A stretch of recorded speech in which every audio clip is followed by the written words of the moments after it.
प्रथमे चिकेन रे लुण ऐड करदेली। स्वाद अनुसार ऐड करदेली लंका गुंड। तापर से किसी नहीं मु टेस्टिंग सॉल्ट। तापर मुझे ऐड करदेली गोटे चामच अदा रसुण पेस्ट।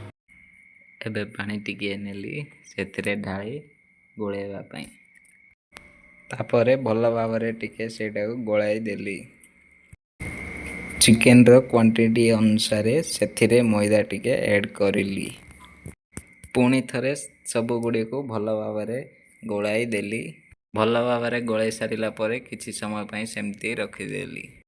तेल गरम हो सारी बर्तमान पाई मु एबे चिकेन गुडी को तेल रे फ्राई करिया पई पकई दउची। गोळाई रखितिबा चिकेन गुडी को सेथिरे एबे मु सबु पकई सारी देली।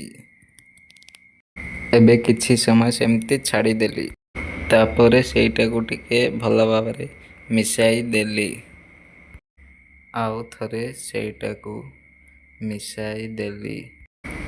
एबे रेडी हे गला पूरा चिकेन 65।